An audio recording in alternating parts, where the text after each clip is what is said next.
행복하십니까? 여러분, 우리 교회 오니까 어떻습니까? 행복하십니까? 여러분의 가정은 어떻습니까? 행복하십니까? 네. 우리는 예수 안에 행복하셔야 될 줄 믿습니다.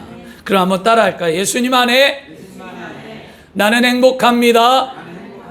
예수님 안에 나에게 기적이 일어납니다. 아멘. 믿음이 없이는 하나님을 기쁘시게 못하나니 하나님께 나가는 자는 반드시 그가 계신 곳과 그를 찾는 자들에게 상 주심을 믿어야 할지니라. 히브리서 11장 6절이었어요. 우리의 믿음대로 되는 거거든요, 여러분.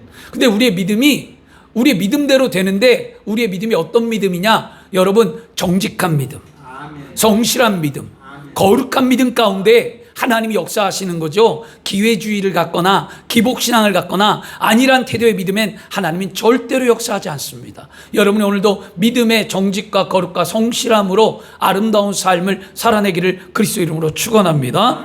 오늘 말씀의 제목이 뭐냐면요. 자, 스크린 내려주세요.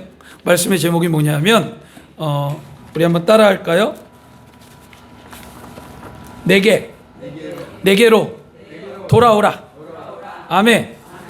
오늘 하나님께서 우리에게 내게로 돌아오라고 말씀했는데 제가 오늘 왜 스크린을 내렸냐면 영상이 아니라 사진 몇 컷을 보면서 좀 도입 부분의 말씀에 은혜 나누기를 원하는데요. 자, 우리 사진 한번 띄워주세요. 자, 첫 번째 사진입니다. 누굴까요? 우리 아들이에요. 어떤 아들? 큰 아들. 네, 예성입니다. 네, 이렇게 생긴 아들이 지금 저렇게 되었습니다. 네, 어렸을 때 사진이죠. 자, 근데 엄마의 모습이 어떻습니까? 환하고 웃고 있죠. 자, 다음 사진 한번 볼까요? 네. 저희 아버지가 손주를 볼 때 저보다 더 기뻐하는 모습이었습니다. 그래서 업고 먹먹 태워주는 그런 모습이었는데요. 웃는 모습이 가장 할말고박해요. 저도 저희 아버지가 저렇게 웃는 모습을 그렇게 보지 못했어요. 사진첩을 보면서 요번에 아버지가 저렇게 많이 웃었구나 이런 걸 알게 되었고요. 자, 다음 사진 한번 볼까요?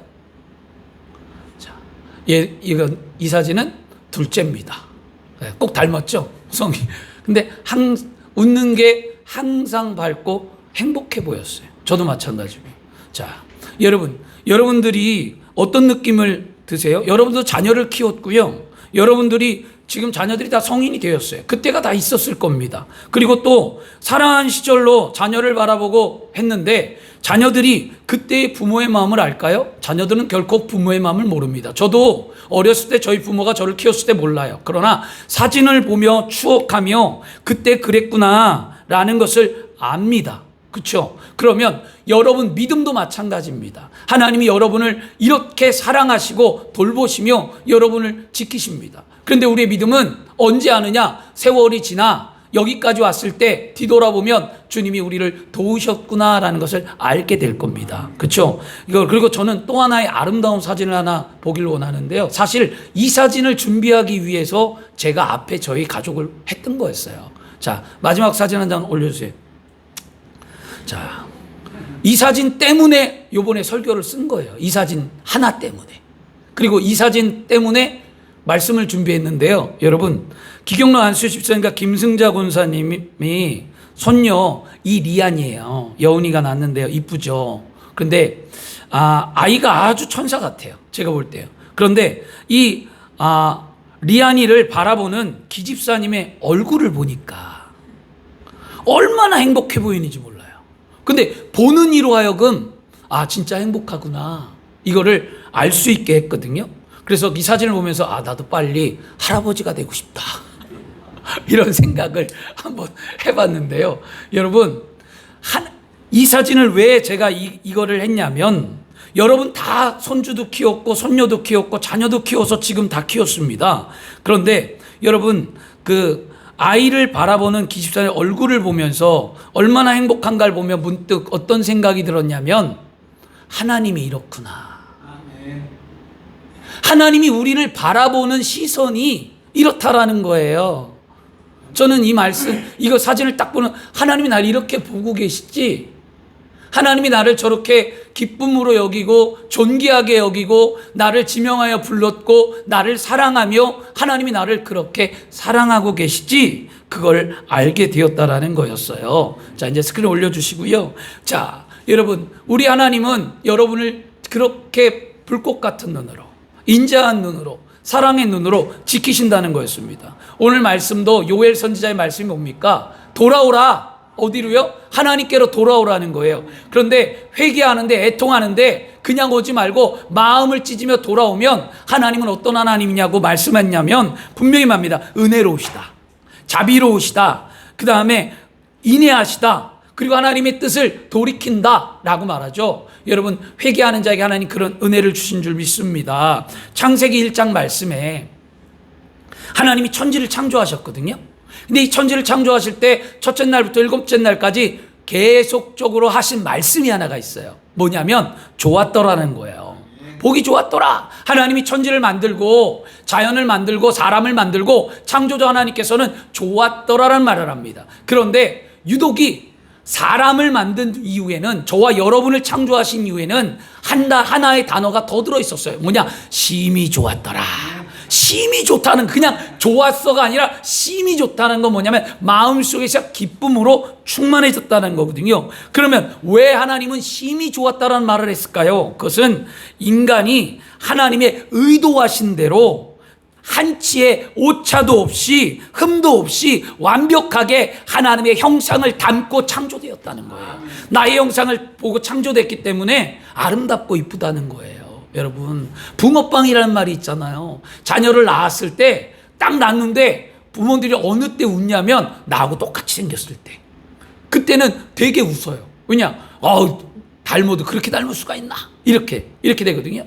저희 큰아들이 저희 할아버지를 닮았어요. 저희 아버지를 닮았어요. 아버지 자는 모습과 숟가락 이렇게 젓가락 하는 음식 모습이나 모든 모습이 저희 아버지하고 똑같아요. 닮아도 너무 싱크로이 100%야. 완전히 자는 것부터 나를 안 닮고. 그래서 희한하게 닮았다 그렇게 하는데요. 그래서 아버지가 좋아했던 것 같아요. 왜냐하면 본인하고 닮는 부분이 많으니까. 그래서 여러분, 닮은 구석이 많으면 행복하고 부모나 그 어버이나 할아버지 할머니나 다 닮은 구석이 많으면 좋아합니다. 그렇죠? 하나님은 왜 심히 좋았다고 했을까요? 하나님 형상대로 지음받았기 때문이라는 거예요. 그러므로 여러분, 우리는 그 형상, 하나님이 창조된 아름다운 형상으로 삶을 살아야 될 줄 믿습니다. 그런데 이 하나님의 창조한 아름다운 형상이 아담이 죄로 말미암아 깨어졌다는 거예요. 그 하나님이 얼마나 마음이 슬프겠어요. 내 형상대로 아름답게 창조했는데 깨어져 버리고 관계가 멀어지고 죄로 말미암아 모든 것들이 숲으로 돌아갔다라는 거예요. 그렇지만 하나님은 그 죄로 말미암아 깨어진 우리들에게 구원의 길을 여시고 회복의 길을 여시고 다시 예수 믿고 하나님 품으로 돌아오라고 말씀하시는 겁니다. 이게 복음이에요, 여러분. 주 안에 사랑하는 분, 이사야 43장 4절에도 내가 내 눈에 보배롭고 존귀하며 내가 너를 사랑하였도다. 하나님이 말씀이 그거였습니다. 내 눈에 존귀하고 너무나 아름답고 비록 죄가 있고 비록 하나님의 형상을 잃어버렸어도 나는 너희를 사랑한다라는 거예요. 여러분, 우리 주님 사랑을 오늘 깨닫기를 바랍니다. 그래서 오늘 말씀에도 어떻게 하라고요? 애통하며 마음을 찢고 내게 돌아오라 라고 말합니다. 여러분, 우리가 행복해질 수 있는 비결, 여러분의 삶의 문제가 해결받을 수 있는 비결, 내 삶에 즐거움이 있고 낙이 있고 인생이 풀리고 모든 것이 아름다워질 수 있는 것은 하나님께로 돌아가는 것밖에 없어요. 왜? 하나님의 창조의 모습으로 하나님이 인간을 만든 그때로 돌아갈 때만이 인생이 풀어지는 거예요. 이 진리를 세상 사람들은 알지 못하니까 복음 앞에 안 나오는 거예요. 그러나 우리는 예수를 믿고 구원받아 하나님의 자녀가 되었고 그 진리를 안다면 이제부터 어떻게 해야 합니까? 매일의 삶에 우리의 모습이 하나님의 창조의 원래의 모습대로 돌아가야 된다는, 그것이 하나님 앞에 기쁨이 되어지는 거예요. 아이가 태어나면 아이가 왜 천사 같습니까? 때가 묻지 않았기 때문이에요. 그런데 지금 여러분의 자녀들이, 여러분의 손주 손녀들이 어렸을 때처럼 솔직히 그렇게 막 보면 이쁘고 좋습니까? 아니거든요. 지금 그 좋다면 그 솔직히 거짓말이에요. 왜냐? 자랐기 때문에 성장했고 세상에 때도 묻었고 변화됐고 바뀌었어요. 여러분, 어렸을 때처럼 그렇게 그냥 아름답고 그냥 순수하고 깨끗함이 보이지 않습니다. 그렇죠? 그런데 하나님도 우리를 볼 때 마찬가지예요. 우리를 볼 때 우리가 죄가 있고 우리가 예전처럼 돌아가지 않아도 하나님은 어떻게 했냐, 우리를 기다리신다는 거예요. 여러분, 믿음 안에서 오늘 돌아가셔야 될 줄 믿습니다. 이걸 뭐라고 했냐면 성경은 회개다라고 말하는 거예요. 회개는요, 오늘 보세요, 울며 통회한 것, 이것도 회개예요. 맞아요. 그러나 뭐하라? 마음을 찢어라. 여러분이 오늘 기도할 때, 회개할 때 그냥 주님 용서해 주세요, 주님 나의 잘못이 있고요, 나의 삶이 이렇고요, 믿음 안에 살지 못했고요, 하나님을 섬기지 못했습니다라고 고백할 수 있어요. 그러나 그런 회개 말고 진짜 마음에서 주님, 언 세월 이렇게 살아왔는데 내가 정말 주님 말씀 앞에 순종했나요? 내가 주님 뜻대로 삶을 살았습니까? 내가 어떻게 살아가는 것이 하나님의 뜻입니까? 물어볼 수 있는 것, 마음을 다하는 기도, 이것이 하나님을 감동시켜서 여러분의 삶이 변화되는 거예요. 여러분, 그런 삶이 되어야 할 줄 믿습니다. 그러면 하나님은 뭐라고 해요? 성경에 오늘 말씀하시죠. 은혜롭다, 은혜, 자비롭고 노하기를 더디하며 인내하며, 하나님은 그런 하나님이라고 말씀합니다. 그러므로 오늘 말씀을 듣고 철저히 회개하고 하나님께로 돌아가기를 그리스도의 이름으로 축원합니다. 그러면 오늘 요엘서는 어떤 책이냐, 잠깐 나누길 원하면, 요엘은 짧아요. 요엘은 3장밖에 안 되잖아요. 여러분, 요엘은 선지서인데, 선지서는 대선지서와 소선지서로 나누거든요.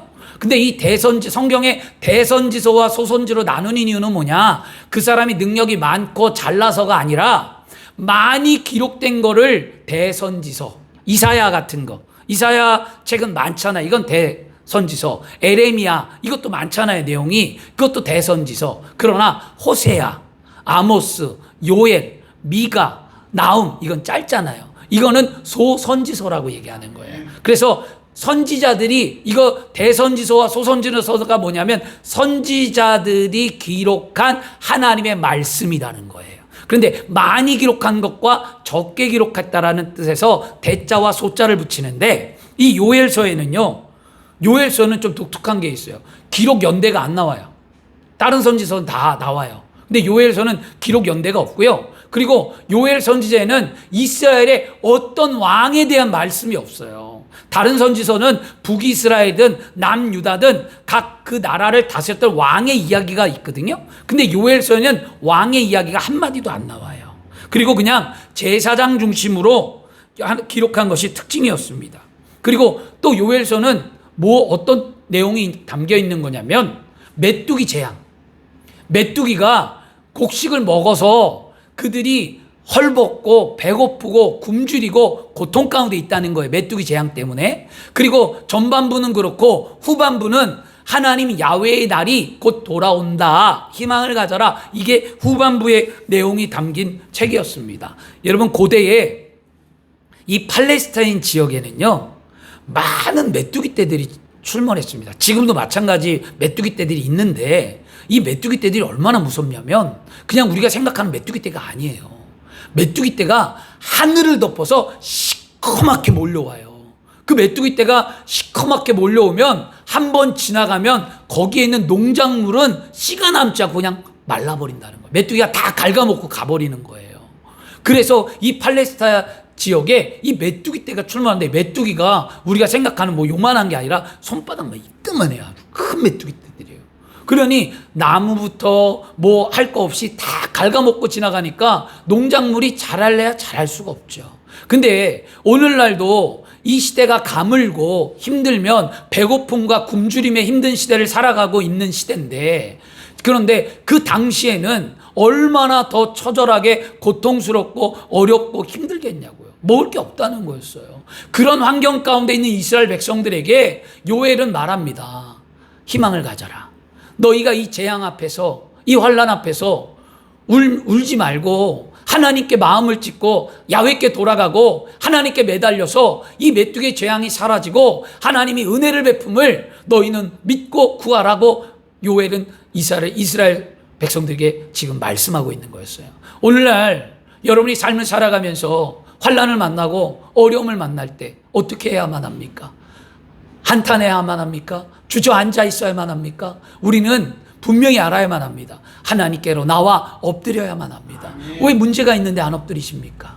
왜 질병이 있는데 안 엎드리십니까? 왜 가정이 위기를 만났는데 안 엎드리십니까? 왜 아픔이 있는데 해결받지 못하고 그 아픔 속에 허덕이는 인생을 살아가고 있습니까? 주님 앞에 나와 엎드려 간절히 기도하세요. 하나님은 살아계시기 때문에 나를 지명하여 부른 그 하나님이 오늘 나의 하나님이 되셔서 나의 소리를 듣기를 원하시는 거예요. 나의 간절한 기도 가운데 응답해 주겠다고 약속하시는 것이 우리 하나님이라는 거예요. 이게 믿음이에요, 여러분.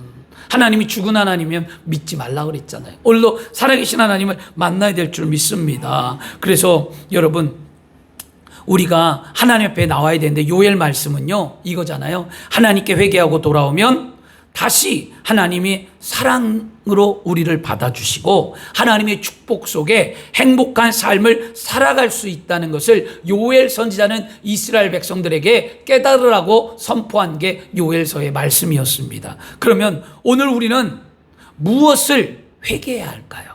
여러분, 우리가 오늘 회개할 것은요, 우리 안에 죄의 문제를 해결해야 돼요. 여러분, 다른 것보다도 죄에 대해서. 죄는 윤리와 도덕적으로 짓는 것도 죄예요, 여러분. 우리 그리스도인들이 윤리와 도덕을 배제하진 않습니다. 그러나 성경은 윤리와 도덕은 아니지만 근본적으로 윤리와 도덕을 지키는 것이 우리의 삶의 본분이에요. 그렇죠? 그리고 난 후에 죄는 뭐냐? 하나님과의 관계가 멀어지는 게 죄예요, 여러분. 하나님과 관계 멀어지는 거. 이런 게 죄거든요. 문득 한번 이렇게 생각해 봤습니다. 지난주에 양양에 저희 작은 아들이 행사가 있어서 갔다 와서 여러분 올려드렸는데요. 우리 작은 아들이 이런 고백을 한 적이 있어요. 아빠, 나도 잘 돼갖고 악동뮤지처럼 돼갖고 아빠 교회 지어준대. 아멘 했죠, 내가. 얼른 잘 되라. 교회 땅 사서 교회 지어. 나는 복받은 부모인가 봐요. 아들들이 다 땅 사고 교회 지어준대요. 큰 아들도 그렇고 작은 아들도 그렇고. 여러분, 그런 얘기를 했습니다. 그래서 제가 아멘 했는데 문득 생각하는 게 뭐냐면, 이 아이가 만약에 바빠진다면 하나님의 관계가 멀어지고 물론 세상에 성공해야 되고 세상의 일을 감당하고 직장을 가고 일을 해야 되는 것 때문에 행사가 많고 해야 될 일이 많은 것 때문에 하나님과의 관계가 멀어지면 어떡하지? 예배를 등한시하거나 점점 멀어지면 어떡하지? 문득 그런 생각이 들더라는 거였어요, 여러분. 여러분, 우리는 잘 나갈 때, 사업이 잘 될 때, 여러분, 모든 것들이 잘 풀릴 때, 협회장을 맡아서 무슨 지역회를 일을 하고, 정치를 하든, 아니면 사회운동을 하든, 직장에 사업이 잘 돼서 무슨 일을 할 때든지 중요한 건 무엇이냐면, 하나님을 섬기는 것을 게으리 하지 말라는 거예요. 여러분, 더 열심히 하셔야만 합니다. 복을 받았을 때, 은혜를 받았을 때, 삶이 열렸을 때, 하나님 앞에 은혜가 있을 때 더 열심히 해야지, 그것을 여러분 점점점 하나님과의 멀어지면, 등한시하면 예배를 빼먹다든지 물질을 안 드린다든지 하나님의 복을 받은 것을 알지를 않고 감사하지 않는다면 그것이 우리에게 뭐가 되냐? 죄가 된다라는 거예요. 죄는, 성경이 말하는 죄는 하나님과 멀어지는 거였어요. 오늘 우리는 그 죄의 문제를 돌이키시길 바랍니다. 살아계신 하나님은 늘 인간의 죄의 문제를 회개하며 하나님께 돌아와 하나님의 사랑을 받고 행복하게 살기를 원하는 것이 하나님의 뜻이었어요. 그러나 인간이 하나님께 돌아오지 않자 하나님은 어떻게 했냐? 친히 이 죄의 문제를 해결하시고자 친히 인간이 되셔서 이 땅에 오신 것이 우리 하나님이라는 거죠. 그래서 십자가의 은혜로 말미암아 우리가 해결할 수 없는 그 죄의 문제를 해결하시고 우리에게 구원의 길을 열어서 누구든지 예수 앞에 나오면 모든 죄가 해결받고 하나님의 자녀가 되어서 하나님이 주신 은혜와 축복을 누리고 하나님이 창조의 섭리의 목적대로 돌아가 심히 좋았더라고 하나님이 창세에 말씀했던 그 말씀대로 하나님이 나를 바라보며 심히 좋았더라. 축복해 주는 거였어요. 여러분, 그런 삶이 되어야 할 줄 믿습니다. 여러분, 우리가 이런 삶의 죄의 문제는 오직 예수 그리스도의 십자가를 믿는 것밖에 없습니다. 우리가 이런 삶을 살아가는 것 뭐라고 하냐면 갈라디아서 3장 26절에 너희가 다 믿음으로 말미암아 그리스도 예수 안에서 하나님이 아들이 되었으니, 믿음이었습니다. 믿음으로 말미암아 우리는 죄 용서함을 받고 구원받았습니다. 믿음으로 말미암아 우리는 하나님의 자녀가 되어 복을 받은 삶을 살게 되었습니다. 그러므로 오늘 믿음으로 다시 회복되기를 축원합니다. 믿음으로 다시 일어나기를 축원합니다. 믿음으로 다시 복을 받는 하나님의 사람이 되기를 축원합니다. 우리가 그렇게 될 때에 우리의 삶을 통하여 복음이 증거되는 거예요, 여러분. 삶의 열매가 없으면 복음이 증거되지 않습니다. 믿습니다만 하고 기도만 한다고 하나님의 나라가 세워지고 복음이 증거되는 것이 아니라 우리의 삶에 열매가 있어야 돼요. 그런 열매 맺는 삶이 되기를 오늘도 축원합니다. 그런데 여러분, 죄의 문제를 해결받아야 하는데 그러면 죄가 어떤 게 죄냐는 거예요. 여러분, 막연하잖아요. 죄라고 생각하면. 그게 죄의 문제, 죄는 두 가지예요, 여러분. 죄책감과 수치심이 해결받아야만 합니다. 죄책감과 수치심 뭐냐? 죄책감은 잘못된 행동에 대한 책임, 이게 죄책감이죠. 내가 잘못한 거 알아요. 이 잘못 때문에 막 마음도 힘들고 이 죄책감, 죄라는 행동, 나의 행동에 대한 것. 그 다음에 수치심은 뭐냐? 수치심은 자신의 존재 자체가 부끄러운 거예요. 내가 그 죄로 말미암아 너무너무 부끄러운 거였어요. 이게 수치심이에요, 여러분. 이 죄는 죄책감과 수치심 두 개로 나누어졌는데요. 인간이 최초의 죄를 짓고부터 우리 내면 안에 있는 것이 죄책감과 수치심의 죄라는 거였습니다. 구약과 신약 성경을 다 보면 죄의 원인은 뭐냐? 죄가 왜 우리 안에 수치심과 죄책감이 있는가? 아담이 죄를 범하였기 때문에 그것이 우리 안에 들어왔다라고 성경은 말합니다. 로마서 5장 17절에 한 사람이 범죄하여 사망이 그 한 사람으로 말미암아 왕노릇하였은즉 더욱 은혜와 의의 선물을 넘치게 받는 자들이 한 분 예수 그리스도로 말미암아 생명 안에서 왕노릇하리라라고 말씀합니다. 하나님께서는요, 천지를 창조하시고 하나님의 형상과 모습대로 사람을 만들어 에덴이라는 동산에서 행복하게 살게 하셨어요, 여러분. 에덴은 파라다이스를 뜻하고 에덴은 축복이라는 뜻이었어요. 그 에덴에서 사람들이 아담과 하와가 걱정과 금신 없이 생로병사 없이 그냥 편하게 살았다라는 거예요. 오늘날 우리에게 생로병사가 있고 걱정과 근심이 있는 건 아담이 범죄했기 때문이라는 거였거든요. 근데 어떤 범죄를 했냐면 하나님이 에덴 동산을 만들어 놓고 아담에게 명령을 한 가지 했어요. 그게 뭐냐면 창세기 2장 15절과 17절 말씀인데요. 야훼 하나님이 그 사람을 끌어 에덴 동산에 두어 그것을 경작하여 지키게 하시고 야훼 하나님이 그 사람에게 명령하여 이르되 동산 각종 나무의 열매는 내가 임의로 먹되 선악을 알게 하는 나무의 열매는 먹지 말라. 내가 먹는 날에는 반드시 죽으리라. 명령했어요. 죽는다라고. 그래서 에덴 동산의 중앙에 있는 선악을 알게 하는 나무는 절대로 먹지 말라고 했습니다. 그런데 뱀의 유혹에 빠져서 누가 먹었습니까? 하와가 먼저 먹었어요. 하와가 먹고 난 후에 그것을 아담에게 갖다 주고 아담이 그 선악의 열매를 먹었습니다. 그러고 난 후에 그의 몸이 벗은 줄 알고 그가 무화과 나무 밑에 숨었다라는 거예요. 그런데 그때 마침 하나님의 음성이 들렸어요. 아담아, 너 어디 있냐? 어디 있냐는 거였어요. 내가 어디 있느냐? 하나님의 음성이 들렸을 때 아담이 뭐라고 말했냐면 창세기 3장 10절에 이르되 동산에서 하나님의 소리를 듣고 내가 벗었으므로 두려워하여 숨었나이다. 이런 말을 남겼습니다. 주 안에 사랑하는 여러분, 아담은 왜 예전처럼 하나님의 부르심 앞에 당당하게 나갈 수 없었을까요?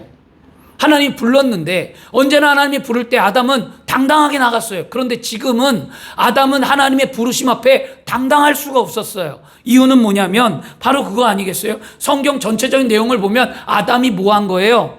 범죄했잖아요. 명령을 어겼잖아요. 바로 죄책감을 느꼈다는 거예요. 어떤 죄책감? 자신의 잘못된 행동, 불순종한 행동, 하나님이 먹지 말라는 선악의 나무의 열매를 먹은 자신의 행동이 너무나 죄송스러운 거죠. 그 죄책감 때문에 그가 하나님 앞에 나가지 못했다는 거였어요. 그런데 여러분, 한 가지 더 있다라는 거였어요. 이거는, 이 죄책감은 성경 전체의 스토리로 말미암아 아담이 죄책감 때문에 하나님 앞에 못 나갔구나라고 알 수 있는 거지만 성경에 죄책감이라는 내용은 없거든요. 근데 성경은 수치심에 대한 내용은 있어요. 그게 뭐냐? 이거였습니다.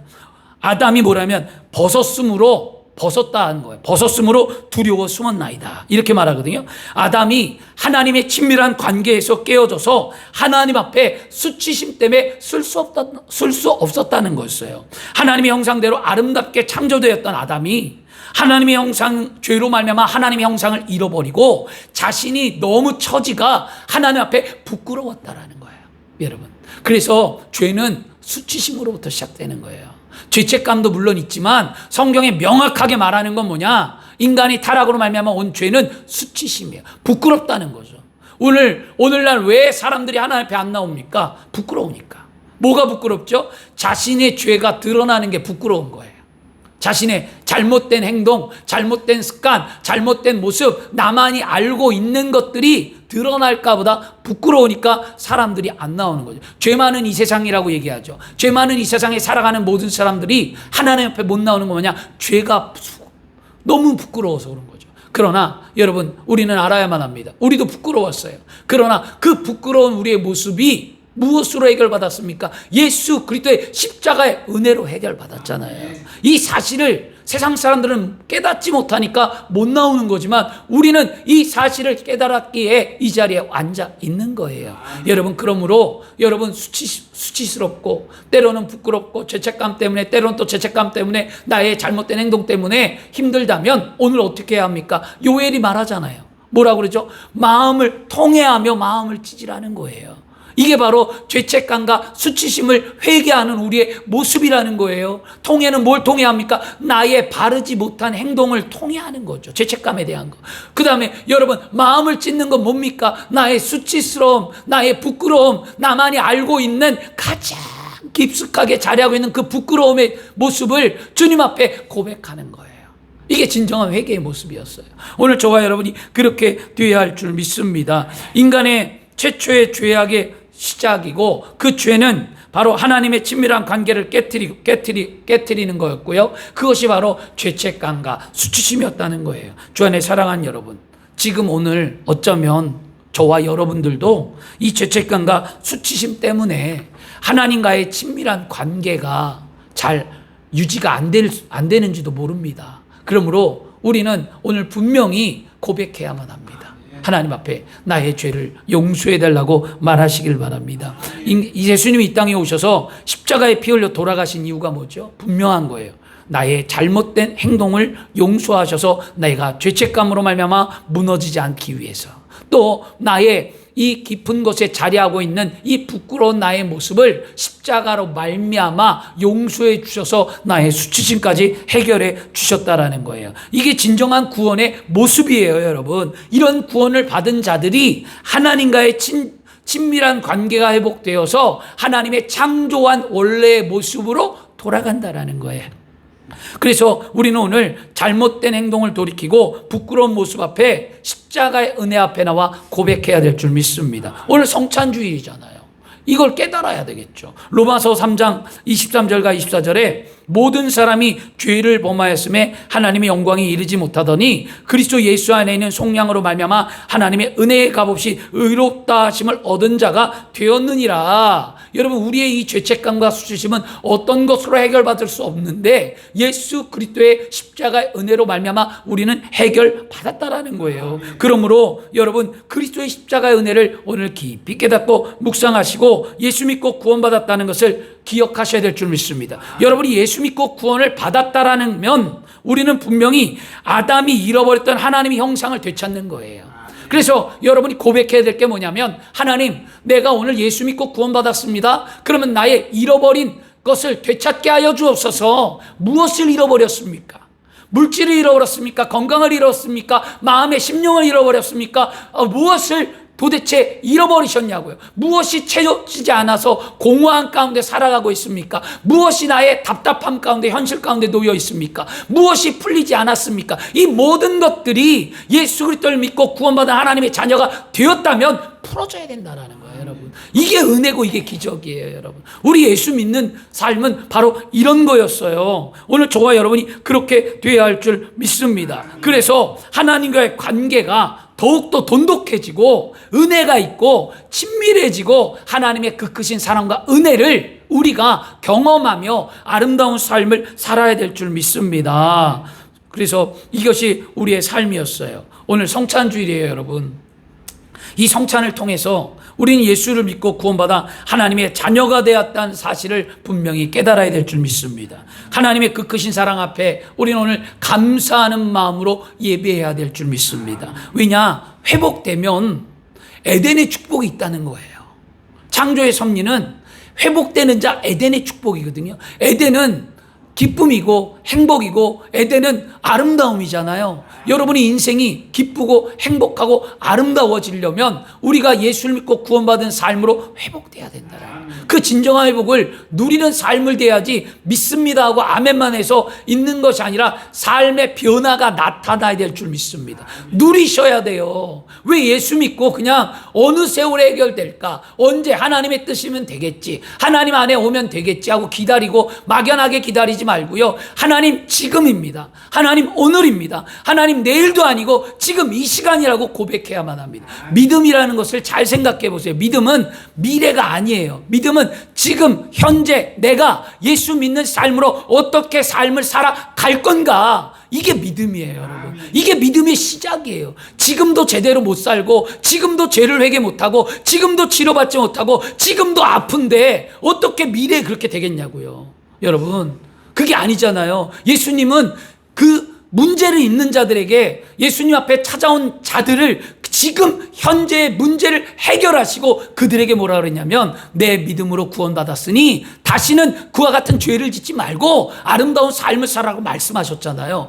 그것처럼 우리가 지금 이 시간 예배 가운데에 우리가 돌이키지 아니하면 우리의 삶은 풀리지 않는다라는 거예요. 내 생각을 바꾸고 지금 현재의 믿음의 삶에 아름다운 삶을 사시길 바랍니다. 성경은 피 흘림 없이 죄사함이 없대요. 그리고 에베소서 1장 7절 말씀에는요, 우리는 그리스도 예수의 그 은혜와 풍성함을 따라 그의 피로 말미암아 속량 곧 죄사함을 받았다라고 말씀합니다. 예수 믿고 구원받은 하나님의 자녀가 되는 길은 오직 예수 그리스도의 십자가의 은혜 아니고는 안 된다라는 거예요. 예수님 앞에 나와 오늘 우리는 죄를 고백하고 믿음으로 복음을 받아들이면 오늘 말씀처럼 하나님의 뜻을 돌이켜서 하나님은 은혜와 자비와 인애와 사랑을 우리에게 베풀어 주시는 좋으신 하나님인 줄 믿습니다. 우리가 믿음 안에서 하나님의 이 사랑을 알고 이 사랑을 통하여 하나님의 살아계심을 깨닫고 우리의 믿음이 성장해야 됩니다.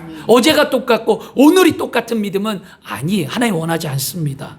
무늬만 주의 종, 무늬만 장로, 무늬만 권사, 무늬만 안수집사, 무늬만 직분자가 아니라 여러분 겉과 속이 강건해져서 겉과 속이 아름다워지고 하나님의 보시기에 아름다운 성도가 되어야 할 줄 믿습니다. 진정한 믿음이 내 안에 있다면 겉으로 드러나게 돼 있어요. 제발 하나님 앞에 그렇게 기도하세요. 하나님, 내 삶에 드러나게 해달라고. 왜 우리는 그런 기도를 잘 안 하는지 모르겠어요. 자신의 삶에 하나님이 드러나게, 하나님 영광이 드러나게 해달라고. 내 삶에 십자가의 은혜가 드러나게 해달라고. 내 삶에 하나님의 말씀하신 모든 은혜가 드러남을 통하여서 열매 맺게 해달라고. 우리는 오늘도 그렇게 기도했으면 좋겠습니다. 사람들은 믿음을 성장할 때 이렇게 말해요. 뭐라고 말하냐면, 교회가 넓어져야 돼. 편안해야 믿음이 성장해. 교회에 교육이 있어야지, 프로그램이 줘야지 믿음이 성장하지 않을까? 교회 성장은 주의 종 말씀의 능력과 은사가 있어야 교회가 성장해 라고 사람들은 대부분 말합니다. 어떤 환경의 변화를 말하죠. 틀린 말은 아니에요. 맞아요. 그런데 여러분, 믿음의 성장은 그것보다도 제일 중요한 게 뭐냐? 내가 살아계신 하나님을 인식하는 거예요. 하나님이 나를 불꽃 같은 눈으로 지키고 보호하시고 있다는 거예요. 오늘 영상 아까 사진 봤잖아요. 인자한 눈으로 바라보는 그 모습들, 그 모습이 하나님이 나를 보고 있다는 거예요. 그걸 알아야만 합니다. 오늘도 하나님은 나를 인자한 눈으로 보고 계세요. 사랑하는 딸아, 내가 너에게 무엇을 해주길 원하느냐? 그래, 난 너 때문에 행복하다. 뭐 이런 하나님 앞에 교제감이 있어야 되지 않을까? 아들아, 오늘도 나왔구나. 아들아, 원하는 게 뭐니? 내가 다 해줄게. 나에게 말해보렴. 하나님은 그렇게 우리에게 말씀하시거든요. 그럼 우리는 오늘 고백해야 될 줄 믿습니다. 그게 성장이죠. 여러분, 심리학 용어에 호순효과라는 게 있어요. 이 호순 효과는 뭐냐면 자신의 행동을 관찰하고 있음을 알 때 자신의 행동과 조종이나 순화되는 현상을 호순 효과라고 얘기해요. 이 심리학 용어인데요. 이게 왜 나왔느냐? 이게 1920년과 1930년대에 미국에서 그 제조회사였던 일렉트로 호순 공장에서 어떻게 하면 능률을 올릴까, 어떻게 하면 회사의 능률을 올릴까 해서 연구를 했습니다. 그래서 직원들에게 휴게소를 만들고 직원들에게 임금을 더 주고 직원들에게 모든 복지를, 환경을 변화시켰습니다. 그런데 능률이 별로 오르지 않았어요. 근데 언제 능률이 올랐느냐? 이 직원들이 우리를 그 회사 사람들이 관찰하고 있구나, 우리를 지켜보고 있구나, 회사 사람들이 나를 보고 있구나, 회사 사람들이 지켜본다는 것을 직원들이 인식하자 일을 더 열심히 했다는 거예요. 그래서 효과가 나타났다는 거예요. 그래서 이것을 심리학 용어의 가운데 호순 효과라고 얘기합니다.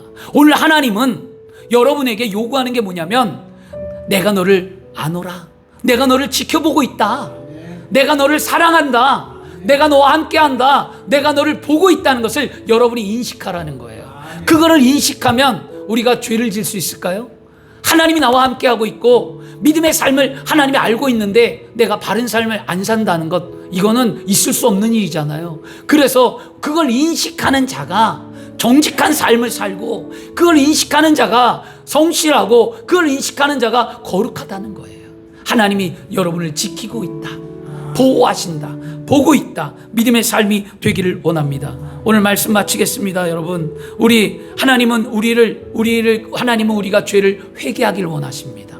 하나님께 우리는 돌아가기를 원합니다. 그리고 십자가의 은혜로 말미암아 하나님 우리의 죄를 용서하는 것을 확증하셨습니다. 우리가 죄의 문제 해결받기 위해 나의 죄책감과 나의 수치심이 십자가로 말미암아 해결받았다는 사실을 믿는다면 오늘 우리는 모든 문제가 예수 그리스도 앞에 나와 해결받는다는 믿음을 가져야만 합니다. 그리고 예수 그리스도를 통해 우리가 회복되었다면 우리의 삶 가운데에 하나님의 창조된 섭리 뜻대로 내 삶이 형통하고 은혜를 끼치는 열매 맺는 삶을 살아야 될 줄 믿습니다. 우리가 이렇게 살아갈 때 하나님의 증거, 복음이 확증되고 그것이 세상에 드러나는 삶을 사는 거예요. 이것을 가르쳐 우리는 그리스도인의 삶이라고 얘기하는 거고, 이런 삶을 통하여 우리는 믿음의 삶이라고 말하는 거였어요. 여러분, 저와 여러분이 다 그렇게 되어지기를 원합니다. 그래서 오늘 우리는 하나님께 돌아가야만 합니다. 하나님이 나를 부르셨어요. 하나님이 나에게 오늘 반드시 은혜와 복을 주신다는 거예요. 나를 변화시킨다는 거예요. 하나님의 형상대로 지음받은 나를 다시 회복시키겠다는 거예요. 그 회복되면 문제는 떠나갑니다. 오늘 그런 믿음을 갖고 감사하세요. 비록 못났어도 얼마나 감사합니까? 나같이 못난 죄인을 내가 무엇인가인데 주께서 나를 사랑합니까? 고백도 해보고, 내가 죄 많은 세상 살면서 죄 앞에 타협했고 죄가 죄인 줄 알면서도 그 죄 속에서 우리는 살아갔잖아요. 그런데 하나님은 그걸 다 알면서도 뭐라고 하는 거죠? 사랑한다는 거예요. 이게 얼마나 큰 은혜입니까? 그러면 주님 앞에 나와 믿음으로 오늘도 고백하셔서 하나님께로 돌아와 승리를 만드는 저와 여러분이 되기를 그리스도 이름으로 축원합니다. 기도하겠습니다. 좋으신 아버지 하나님, 감사합니다.